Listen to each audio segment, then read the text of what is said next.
Assalamu alaikum. Welcome to Uzbek Diaspora interview series, our first ever interview in person here in New York City, where actually Uzbek Diaspora was initiated and started. And today we're very excited to welcome our first guest for the first in-person event, who is Frank, also known as Frank Muradov here in the United States, who's the Chief Operating Officer at the investment fund. And Frank is going to tell us about his immigrant journey and his journey up the ladder of his career, Right. and how he got here. Right. So, assalamu alaikum. Salam. Thank you for agreeing to be on this interview tonight. My pleasure. My pleasure. Yeah, we have this beautiful Yeah. view here in the Williamsburg. We're sitting Amazing. in Brooklyn. Yeah. Amazing. So yeah, let's kick this off with your history. First, like for those who might not know you, why don't you introduce yourself? Okay, so I am Frank Muradov. I'm from Kapshi, the little town. So 5 hours from Tashkent, and I am basically, I've been here for over 20 years now. So I came here to Georgia, Wow. to Atlanta, Georgia. So I got a scholarship, and it was very funny that what happened is, so I went to Russian school, Okay. and what happened is Back in Kashmir. Yes, went to Russian school. My Uzbek was really terrible. I mean, I could speak, but it was really terrible in terms of the grammar, in terms of literature. It's pretty embarrassing, kind of, if you think through this right now. But what happened is I was trying to apply to UMID Foundation. I heard about it. And I got rejected at the last stage of Manaviyat Marafat. What a bullshit. I'm sorry, but it's like what As a kid, is very upfront. I'm sorry, guys. I'm Parental sorry. advisory. So Well, I mean, yeah, go ahead. I try to be as. But it's funny that I look at this as like maybe it's a good thing that it happened. So and what happened is so I end up 4 years in a row being rejected. And I was like, okay, so this is something wrong, And that stage, the last stage, was focus on exactly on the Uzbek literature, grammar, and I really learned a lot though. It was a good motivation, but still it wasn't good enough. So anyway, so what happened is I got really mad. I'm like, okay, you know what? I'm like, okay, I need to do something. So I had to go to Axel's, the American Center in Tashkent, and had to put together the entire research of all this big stack of books of 3,700 colleges, and put together a list of top 60 and applied to top 60 colleges in the US. And finally I got admitted to several, and then obviously I had no money to even pay for applications, so I was asking for waivers and all this stuff.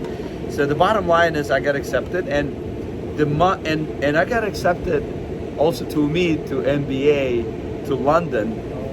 And month before I left, the fifth time you applied. it's the fifth time, I guess. Yeah, fifth time maybe, I think. Yeah. So when I applied and I got accepted, so a month before my departure to London, everything was straight, ready to go, and I got admitted to US. I'm like, screw that. I'm going to US. Oh. So there's a couple of reasons why I decided, because US, it's a business. It's a place to study business. It's a place to really get You were going to exposure. study business. And I was exactly so I wanted to study business, and that's why I really was happy. I came with the $200 in my pocket. Nobody, no friends, no relatives, nobody. New York? New York. No, well, I came to New York and then flew to Atlanta, Georgia. Right. So this is what I've been, and I was president of the student organization at Georgia State, and I was the captain of the table tennis team. Wow. So I traveled. So you got the full scholarship to that? then? Full scholarship. Wow, Yeah, nice. full scholarship. And Funded by the university or the good government? question. Actually, combination both. So what happened is I got a full scholarship, and when I got here, I realized it doesn't cover dorms. I had to get out of the dorm and live on my own. So it was pretty tough, but it was good stuff. So you worked some jobs. Oh, absolutely! I worked like a. What were some of the jobs, if you don't mind? Oh my God! I worked in the Walmart Wow. at 11 p.m. to 7 a.m. shift at night. So I was the mopper. I was the Wow. cleaner. And it's How old funny. were you back then? I was like 22. Okay. I think. And what's interesting is before I came to US, I was a presidential scholar, президентский стипендиат. Right. There were only 10 students in the country who got it. So I was on TV, journals, everything, front page, everything was good.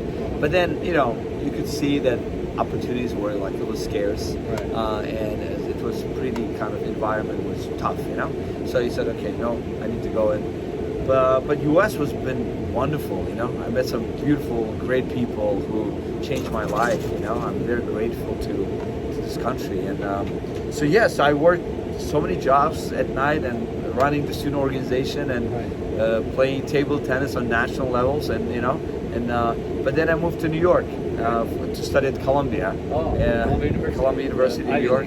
Well, yeah. So it was pretty interesting, and since then I've been in finance. Oh, cool. So you graduated from Columbia then? I went to Columbia. Right. Yeah. And then where did you go to? What was your first job after university? Very interesting. So the timing was very tough.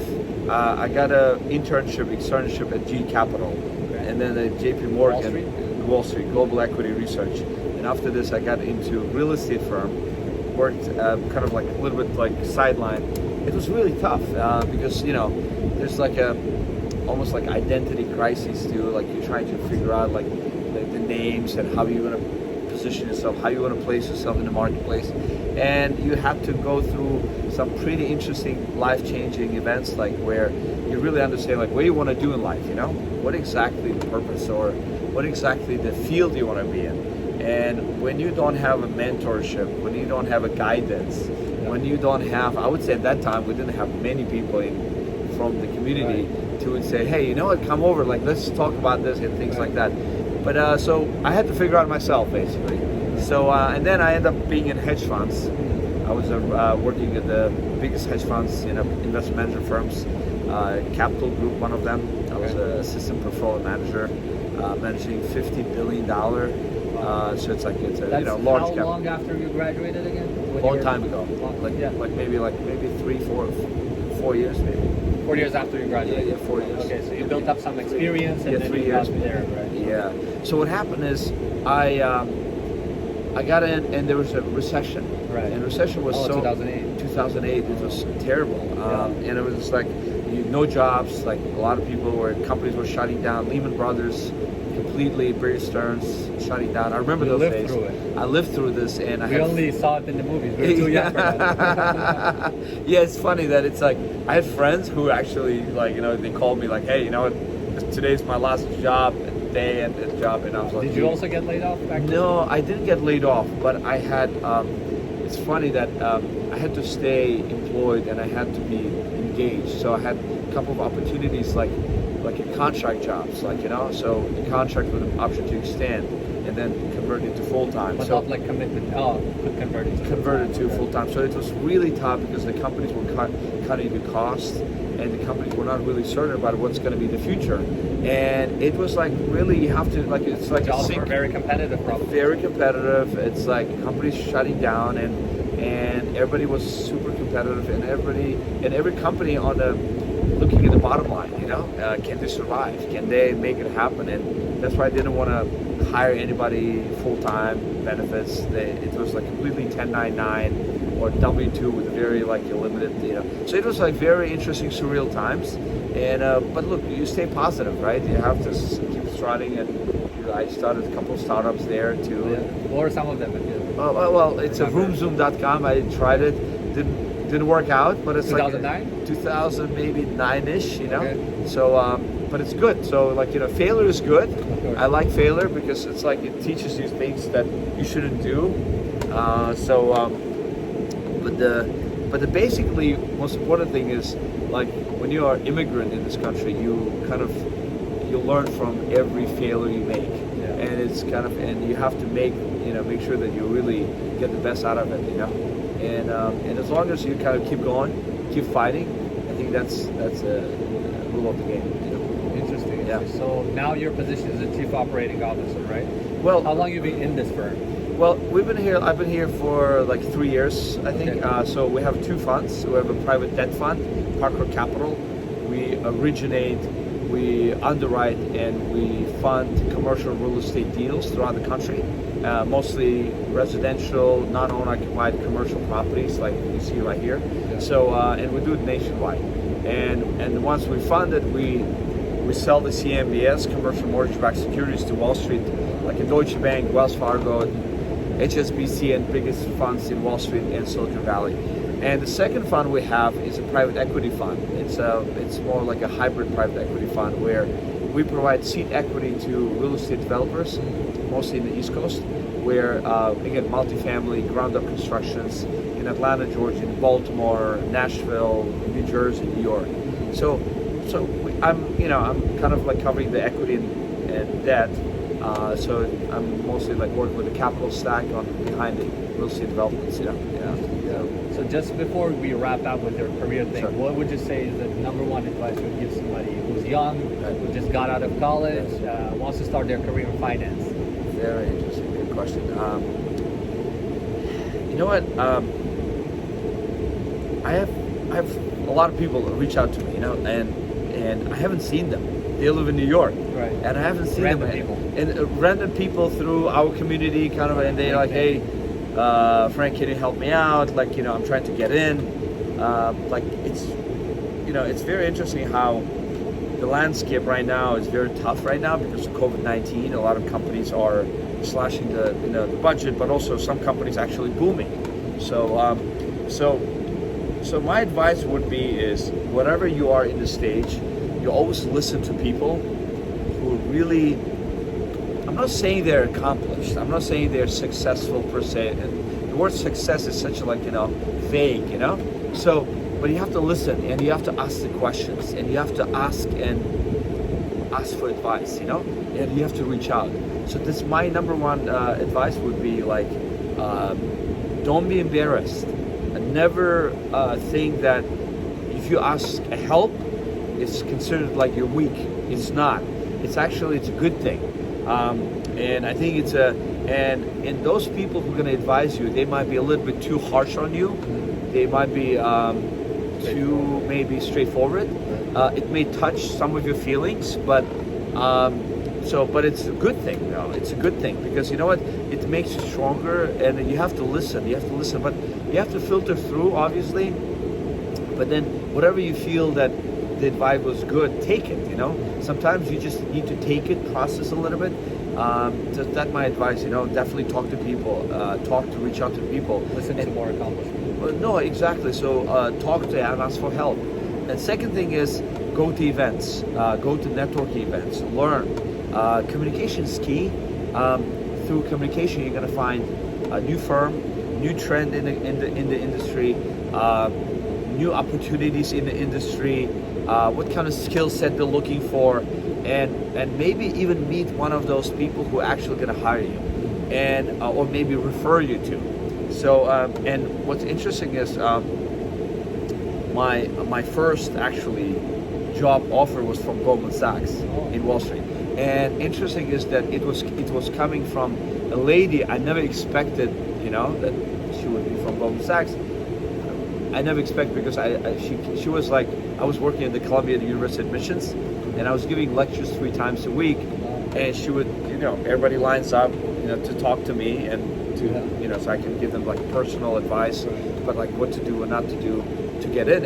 And she was the one. She was like, hey, at the last, she said, hey, thank you so much. And she started asking me questions, and she gave me the card. I said, so I was at Goldman Sachs, so we met for lunch. I said, hey, I'm interested in the firm, and can you tell me more about that and things like that. So this is how it started.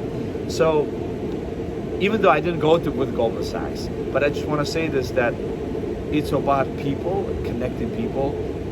If you really want to meet somebody really interested in that field and company, ask them out for drinks, for tea, coffee, for breakfast, for lunch, or after works, whatever works. Definitely reach out to people. There are a lot of good people out there. They're busy though. They're not going to respond right away, but you should definitely stay on top of it. And more people you meet, network is better, because they may refer you to somebody, and this is really can help you, to grow. Even maybe events like tonight, where where people are meeting within our own community, because people within your community are more supportive. I think whether you're Uzbek or Indian, people within your community are going to be more supportive. Exactly. That's my experience as well. Exactly. Great. So I think that that's it for the career part.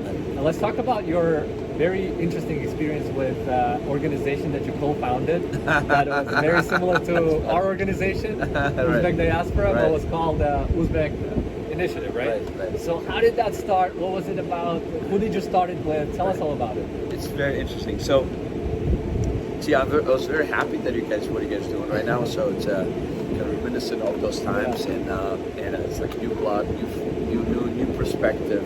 Very happy for you guys. So there's a story, right? There was a global Uzbek council actually that was founded by Atabek and other guys like Adil Aliyev, and it was like in 2000, I think 5-ish, 4. Very amazing goal. It was pretty good organization. Then after this, I think Atabek left to Europe, and then we continued this as Uzbek initiative with Adil Aliyev, who is the Voice of America, right. Sardor Zakirov, who is was at the American universities at that time, I think, in Washington D.C., and Ulubek Kasimov, and also there was David Askarov. Later on, he joined, and he was very pivotal. Now he's known as Rod Askarov. Rod Askarov, exactly. Great guy. So what happened is, so me and David were in New York, and Odleka and Sardor was in Washington D.C. and Ulubek in North Carolina. So obviously he was here. So we created a global global professional network, of young professionals, global network of young professionals. So we had over 10,000 members. We started doing a lot of events, mostly in New York City, like monthly events. Like we would just rent out the clubs, lounges in Manhattan. We just started out there. I was living in Upper West Side, so it was easier for me, and I was working in Midtown. So we had a lot of events, and then from there we would just focus on young professionals like you guys to meet, to exchange ideas, to maybe somebody looking for a job, internship, advice, things like that, So that was just a basic idea, like to connect, contribute, help out. And we grew to exponential levels that we end up, becoming more community organization, because people were saying you need to do more. And we start seeing more people from Brooklyn, Queens coming in, more like a elderly part of the community, and they were coming to the events. And I was like, wow, that's an interesting trend. So and I think we tried to fill the gap and void, and so we tried to expand this. So what happened is, we start doing now events in Brooklyn as well, in Queens. We partnered with the Russian youth organization Zarya at the time. It's actually the largest Russian-speaking organization. We partnered with Bulgarian Jewish youth organization, BJoy. We did a lot of other groups, Armenians and all this stuff, immigrant groups. So we did a lot of interesting stuff. And when we did this, we started doing more things outside of New York City. We did black tie events for Christmas and New Year's Eve at the embassy in Tashkent, Uzbek embassy in Tashkent, in Washington D.C. At that time, the Abdulaziz Kamilov was the ambassador. Nice guy, and he was very supportive. He came to many events, and so we kind of grew and grew. People in the government knew about you guys as well. Yeah, the people in the government knew about this because we were doing a lot of cool stuff, and the people were every event we do, we were doing professionally. We had to grow and Your main goal was to network with people and meet them and unite all Uzbeks around the world, right? Yeah. So what happened is actually kind of a bit more wider. I would say our organization was mostly to bring together all the young professionals around from Uzbekistan, also from around the world, and also people who not Uzbeks who actually live there, expats or Americans who traveled there. So our team and our management in Uzbek Initiative was Americans, Uzbeks, and other different nationalities. Was very interesting. So we had to, grow and to that field because we had enormous interest from Americans about that culture and things like that. So, and then we start growing, and then our focus start changing. And I think this is where you have to hold the line, Right. But we end up there's a Berlin Wall. We moved from west to east. We crossed over. So, and when we crossed over to this community development, community organization, we realized we are not strong enough. We realized that we are financially not there as an organization. We realized that we have a lot of things that we didn't anticipate that community will have. So obviously like we failed on some things, like the death of immigrant. Like if it happens in the community, you need They were coming to you? They would come, and you become like a 911 almost. Wow. Like almost like the embassy of Uzbekistan. it's like crazy. It's like a 2 a.m. call. And it just became like very surreal in terms of like the fact that look, and you need to fundraise money for the borough and things. You guys like were how old back then? Good question. I was about probably. Late 20s? I was probably actually, late 20s, early 30s, late 20s, and early 30s. So it was like really, like when we crossed that over to community stuff, and it became very big. Like we did fundraising, we did like some toy drives and things like that. I think like things like charities and things, and it became so big. Movie festivals, we did all this stuff, and then and we figure out that we are. And then what happened is actually the pivotal moment is we opened the first Uzbek house in Brooklyn, in New York. It's called Uzbek House in Ocean Avenue and you guys had a Kings physical Highway. location. The physical location, and we had a very generous sponsor who was from community. He promised us that he's gonna, help us to get started and up and running until a certain time. And then just we opened this. We had a computer room with thanks to our friends at the Bahrain Jewish community and the Bensonhurst College, I think, in Queens. So they provided computers, free computers. We did like a painting, like a local guys were helping out with the painting of the office space. We launched this computer classes in Uzbek, Russian, piano, dances, all this stuff. And then our sponsor decided not to do it, and it just became. So we realized that we pretty much relied on one guy, but then we actually had to shut down. You needed funding, and it was not there. That was one of the main reasons why. Yeah, and it's like kind of like we also realized that we stretched ourselves too thin, and all of us had careers, and at that time I was not married per se, so then I got married at that time too, so like perspective changes obviously, but a little bit, and so we actually failed, but it was a good failure. You just look back right now, you just gotta learn about but we did a lot of good stuff. And what's interesting is there's a cycle, right? And after this, there's another organization came in place. It's Vatandosh by Fakhr Sultan. I think they're still around, are they? They're still around, I think, yeah. And so Vatandosh, a newspaper, came in, and they started doing a lot of good stuff, and they were really great. And then after this, now Mahala there, now you guys here. Yeah. So this is how the story. Yeah. So what would you recommend to like new immigrants who come to the U.S., let's say as students, and they want to also achieve like career success like yours, but where should they start? What was your integration into Uzbek diaspora initially when you didn't have Uzbek initiative? How did you start networking? Did you have friends here, or relatives, anybody? No relatives. Definitely friends outside of the community. Friends is a world, right? A friend is in New York City, right? So you make friends with the strangers, right? And they become your brothers and sisters, and they're like really good friends.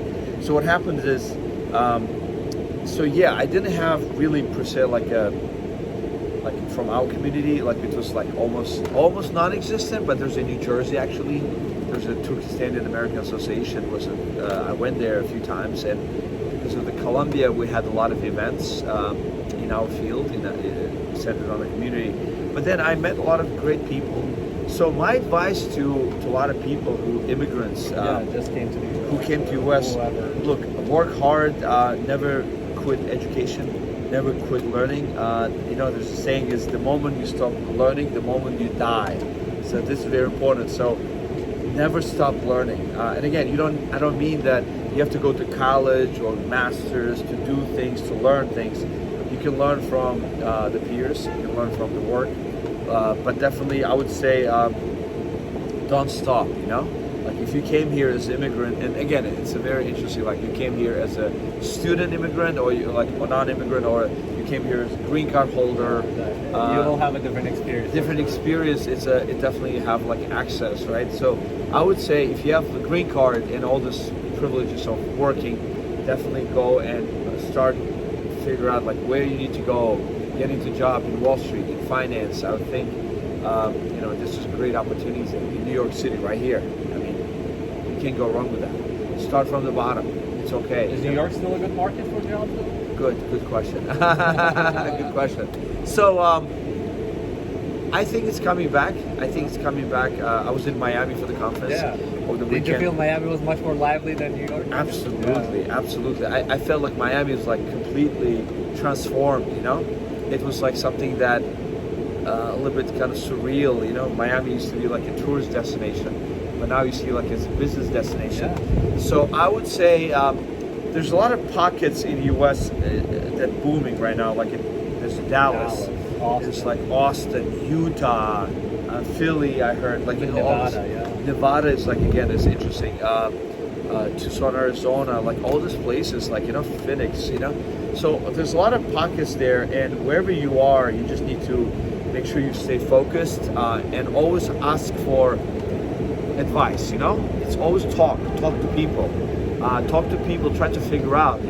Even if you don't know, just start something. You can't just sit around and be perfectionist. And again, I'm going to repeat myself, but you cannot be perfectionist. If you want to go to big firms, great, but you need to start somewhere. But you got to start, and you start at the bottom, and you have to impress. You have to really work hard, because as immigrants or from another country, you have to make sure that you really adopt to the local culture, the language, the beautiful American, freedom and liberty, and you have to really understand, how the people think and make friends, go out, have drinks, have a beer, burgers, whatever you are, make sure you're really into the community and really understand and make connections, and those people will trust me, like they will open up the world to you. And so right now you're very well connected. You have different networks. Would you say you're well connected mostly in the Uzbek community or American community as well? And if so, then should new immigrants also dive into American community or stay first, get established within their own Uzbek community? Interesting. So to answer your question is, I'm more in American side because again, after 2011, my daughter was born, Diana. So I moved to Westchester. So I kind of like was away for over like 10 years, right? 10 years, and from the community. And since then, I was really just didn't have time, didn't really have outlet to be part of the community. But then I stayed in touch with my friends who are like, who are leading the community, and we'd get together and things like that. But right now is, I'm like, I'm trying to, stay in touch with the people, and I'm not involved too much. But my advice to these guys when they come here, obviously, look, if you come to America, I think it's very important that you learn the culture, you learn the language. You have to kind of indulge, you need to dive in, and again, I'm gonna give an example, the name. Like, look, nothing wrong with the names, names are good, but my perception is like maybe people are gonna judge me for this, and it's okay, But when I was Wall Street, like, you need to get in, you need to kind of mold it in, and you need to mold it in, you need to fit in, and it's not gonna be easy for you, obviously. So if you have the name that's really hard to pronounce, it's okay too. I'm not saying anything, but my advice would be just, hey, if you're in the sales side or front side, it's like you need to work with the clients. Hey, if you're, I don't know, like Alexander, put Alex. It's fine. If you are like, I don't know, like Abdusattar can also be Alex, right? Abdusattar or Sam, whatever, right? I'm Sam. Okay, good. Yeah, so you have to really kind of like mold it in, and kind of like the reason is that, and again, you're not giving up your identity, anything like that, but you have to kind of really just fit in into culture. And I have a story for this. Yeah. So I'm a Kennedy guy, you know, John F. Kennedy, and the reason is that actually this is my John F. Kennedy here, my socks right here. Oh wow, real fan. Real fan, real fan. And the reason is that the John F. Kennedy, he founded a Peace Corps, the global, American organization that Right. sends American graduates to different parts of the world. And I was actually educated by Peace Corps in Karshi. Oh, And what's interesting is, in my high school years, I attended the Peace Corps program, and I met wonderful people there. And in the Peace Corps, what's interesting is, this one guy his name is John, but nobody knew that he was John. Everybody knew that he is Jahangir, and he would like had the tubiteka, he would like even Japan. He was speaking fluent Uzbek and Russian, and it was amazing. And the guy was like a Peace Corps volunteer. He's American with Uzbek name. Yeah, of course. He's a, like white American in Uzbek name, and completely. And what's interesting is that, right? It was like 95, you know? Okay, it was very uncommon to see those. Just people right like that. after break Yeah. of the Soviet Union, like the break end of the Cold War, right? So the country just coming back to terms of being independent and things like that, self-identity of the people. And this guy comes in, blonde hair, and he calls himself Jahangir, and everybody's like, "Wow, this guy is so cool." Fluent Uzbek. Fluent Uzbek, obviously with the accent, Right. right? The thing is, I was fascinated by this guy. He changed my perspective, Wow. and that's why I really That was like. before you came to the U.S. Oh, of course, yeah, I was in high school, and So did that influence your name then? absolutely. So this is how I came here, and I realized that my name, like my legal name, was like completely strange, and it's fine. And I figure out the same thing for some Italians, and some like Eastern Europeans, like Latin Americans, and other people from Asia, Africa. So, and I figure that it's okay to kind of change your name to really just reflect to where you are and where you want to be. And I say, look, this is my new home, and I love it. I love in America. So look, I You really, loved it right away. You didn't want to go back. no, I am completely fine. I was very comfortable with that. So, but it's a decision you have to come in terms right away, or it takes time to come. By the way, were you prepared to stay here before you left Uzbekistan, or you came and then you liked that you stayed here? Well, the thing is this. First, I came as a student, so I Yeah. figure out that was. How to stay, But yeah. I went through the grinder of immigrant life, working on 3 jobs, running course. student organizations, Yeah. going to school. I was like sleeping maybe 4 or 5 hours a day. It's like completely always tired, but full of energy. Yeah. But thing is, what I learned is that I fall in love with this country. I fall in love with this country when I was in Karshi. That the Peace Corps volunteers, this mentality. they influence you. It's like I was like, wow, that's like my people, So my advice to all these immigrants: look, there's nothing wrong to do anything that may put you apart. Like some of my Uzbek friends, like, oh, you're not Frank. I'm like, yeah, absolutely. What's wrong with that? It's like they're like, oh, they shut up.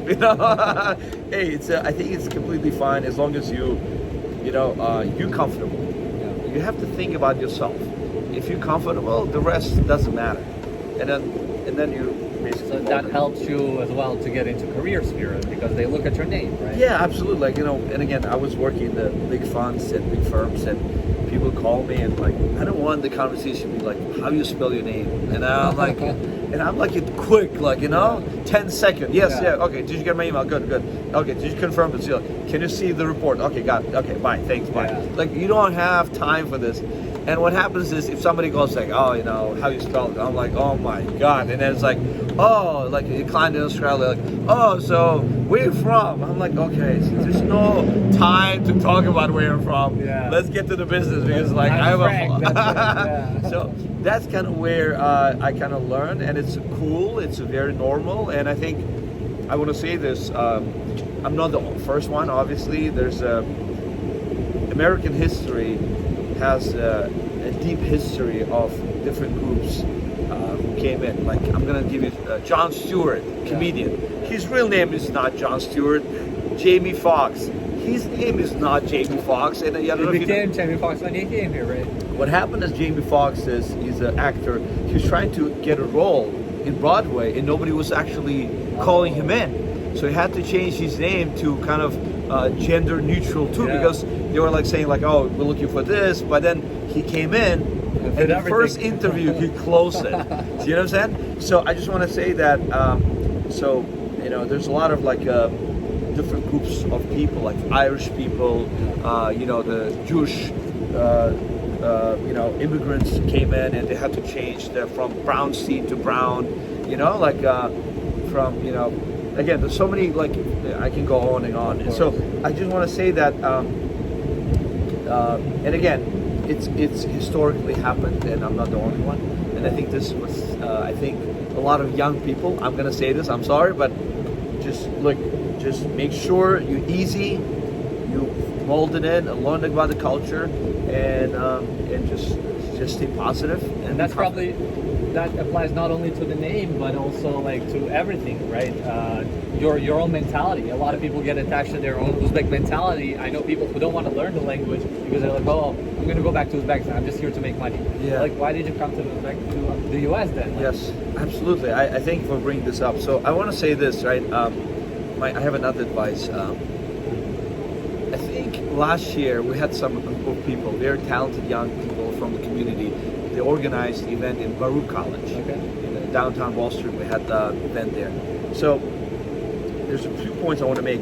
There's a girl came up to me and she's like, oh, you know what? I think there's not only a girl. There's like, I think a few girls came in to me. They're in Baruch College or in Page University, and they said, look, I'm graduating and I'm under pressure to get married, because the parents are, you know, they're from Tashkent, and they from Samarkand, and they want to make sure that the daughter gets married and happy, and I'm happy, you know. So, happiness. Exactly, which is, and I said to them, listen, I mean, that's where I think our community is not only community. There's a lot of other communities that came in. Italians, the same thing, and you know, other places. They were trying to stick to the roots and to the own traditions. So so my advice was like, don't get married, especially to girls, especially young, and guys. Like, hey, just make sure you graduate the college, go to Wall Street, work, get yourself a career, be independent woman, and nothing's stopping you here. And I said to them, like what the heck are you doing here? I mean, you can go back to Tashkent and get married and nobody cares. It's millions of them. Exactly. And I want to say that to people across the world watching this. I just want to say this. Look, it doesn't matter even you here. You're in Tashkent. Make sure that you go through and build your career.